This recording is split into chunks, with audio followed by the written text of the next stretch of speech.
Bon, je ne sais pas, jusqu'à présent, on n'a pas vu la communauté internationale, je parle de communauté internationale, je parle, n'est-ce pas, des pays en Afrique, des pays africains qui ont, n'est-ce pas, apporté de façon rapide une aide par rapport pour essayer de secourir le gouvernement libyen et même au Maroc également.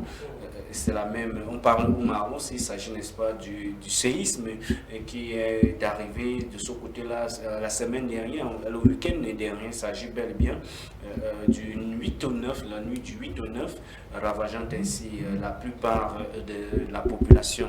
Donc, ma lecture que je fais tout de suite, le gouvernement libyen a pris des initiatives et comme vous l'avez vu au niveau du reportage, n'est-ce pas, celui, n'est-ce pas, d'apporter, de résoudre à l'unanimité ce problème pour essayer d'épargner la population face au danger. Donc déjà, c'est déjà une très belle initiative aujourd'hui. Donc on ne peut que soutenir, on ne peut que apporter un soutien fort face à ces catastrophes. Oui, bien sûr, je reste avec vous. On ne peut qu'apporter un soutien, n'est-ce pas, à ces populations. Justement, quel autre regard quand nous voyons justement du côté même du Maroc, on a eu la communauté internationale qui a apporté, n'est-ce pas, son soutien. On a vu l'Espagne, on a vu le Royaume-Uni, on a vu le Qatar, l'Émirat arabe. Déjà, je l'ai évoqué là précédemment, je l'ai évoqué que mon regard que je fais face à ça, c'est d'abord mobiliser toute l'Afrique entière. C'est-à-dire, l'Afrique tout entière doit se mobiliser, doit se sentir concernée. Ça, c'est déjà mon premier regard. Lorsqu'on voit ces catastrophes, peut-être, parce que quand ça arrive, c'est à peu près comme vous vivez, n'est-ce pas, en société, ou alors vous vivez avec votre voisin. Lorsque vous êtes affecté, c'est vous, c'est le voisin qui est proche de vous, qui doit en premier lieu venir vous secourir, même si les autres venant des autres quartiers, les autres personnes des autres quartiers viendront. Donc cela n'empêche pas qu'au moins le premier regard que je fais, c'est d'abord une mobilisation tout azimut pour essayer, n'est-ce pas, d'éradiquer, pour essayer d'apporter la solution à cette situation qui sévit dans ces pays africains. Donc c'est en principe ce que je tenais à dire par rapport à cette situation. D'accord, je me tourne vers vous, hein, M. Landjok Eric. Nous voyons là les catastrophes naturelles qui ont sévi justement la Libye avec ces décès. Votre regard? Comme le disait mon co-panéliste, c'est toujours une tragédie.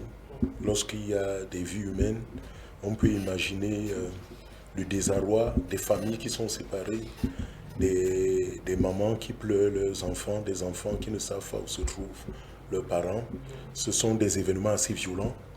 Et moi, personnellement, je ne les ai jamais vécus. On en a toujours entendu parler, mais dans notre imaginaire, et lorsqu'on regarde les images, on peut imaginer la violence des événements, la violence d'une tempête, la violence d'un séisme, d'un tremblement de terre. Ce sont des événements tragiques. On n'aimerait vraiment pas être des personnes à qui ça arrive, et on ne peut qu'avoir beaucoup d'empathie, beaucoup de compassion pour nos frères qui sont soumis à ces événements. Les catastrophes naturelles sont des aléas. L'humain n'a pas encore réussi à maîtriser et à avoir un contrôle total sur l'avènement de ces catastrophes, que ce soit des tempêtes, que ce soit des éruptions volcaniques, que ce soit des feux de brousse, que ce soit des tremblements de terre, comme ça s'est produit au Maroc dans la nuit, en plus du 8. Lorsqu'on dit dans la nuit, ça veut dire que c'était une circonstance aggravante. Ça peut peut-être justifier le nombre de victimes, parce qu'il y a des gens qui sont décédés dans leur sommeil, ils n'ont même pas eu la possibilité de réagir, dépendamment de comment ils ont subi les secousses. Et comme on disait ici sur le plateau, on aurait attendu que l'Union africaine, dont nous allons parler tout à l'heure, réagissent de façon visible, de façon significative. Et on peut se poser la question, est-ce qu'il y a un comité, est-ce qu'il y a un organe au sein de l'Union africaine qui est spécialisé dans l'intervention en cas de catastrophe naturelle?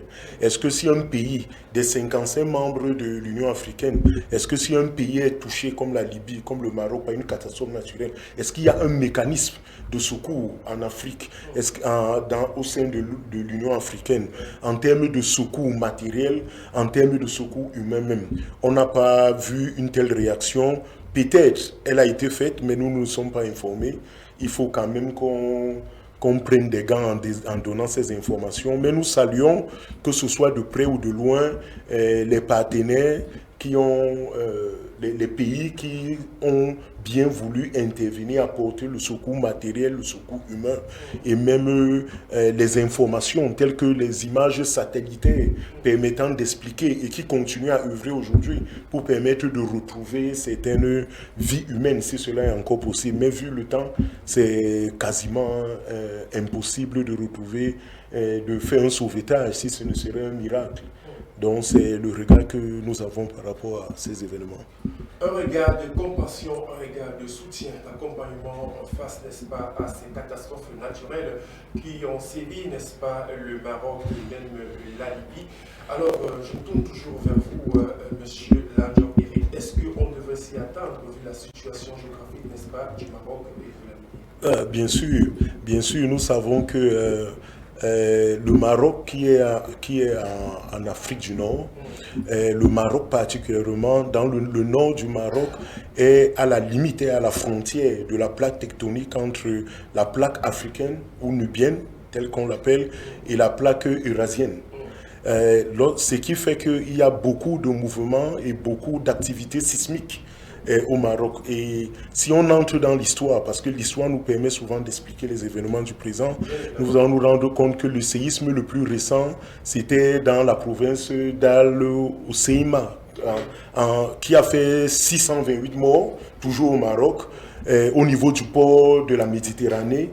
Et ça, c'était en 2004. En 1960, là c'est encore plus éloigné, il y a eu près de 12 000 morts. Et là, c'était dans la province d'Al-Gadi, toujours au Maroc. Et donc, nous devons savoir que le Maroc est une zone où se trouve une forte activité sismique.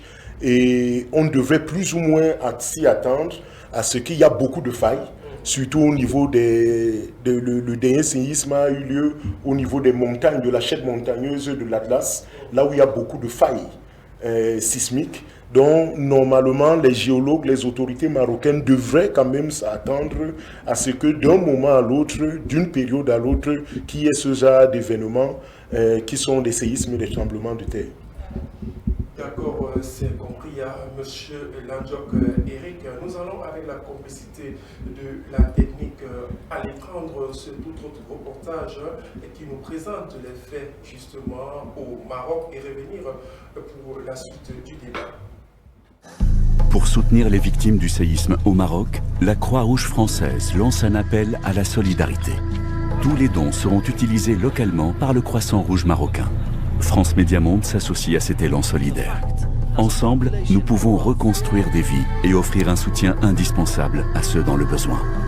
Faites un don sur croixrouge.fr et aidez-nous à apporter une lueur d'espoir dans la vie des personnes touchées par cette catastrophe.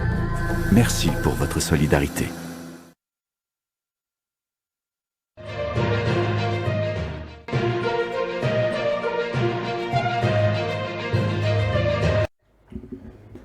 Sur ce plateau, mesdames et messieurs, une fois de plus, bonjour. C'est votre édition, la rétro de l'information, qui a pris son envol il y a un moment. Alors, nous avons vu ces catastrophes naturelles, n'est-ce pas, séries du côté du Maroc et même de la Libye. On a vu la communauté internationale qui entend apporter son soutien à ces différents pays frappés par ces catastrophes naturelles. Entre autres, nous avons vu l'Espagne, le Royaume-Uni et même la France, mais seulement l'aide de la France n'a pas été validée par le Maroc, ce qui m'amène d'ailleurs à vous poser cette toute autre question, monsieur Tolo Hubert. Pourquoi justement le Maroc n'a pas accepté le soutien de la France? Vous voyez que l'Afrique est déterminée, n'est-ce pas, résoudre ses propres problèmes. C'est-à-dire que l'offre de la France aujourd'hui permet davantage de confirmer le renvoi systématique des Français du côté du Maroc. Il y a cela quelques mois, aujourd'hui, quelques années, je pense que c'est l'année dernière peut-être, pour essayer de revoir un peu la scène, parce que du côté on a parlé du côté du Burkina Faso, le Maroc, qui ont été systématiques, qui ont été très figés pour renvoyer tous ces blocs militaires qui étaient de ce côté-là aujourd'hui.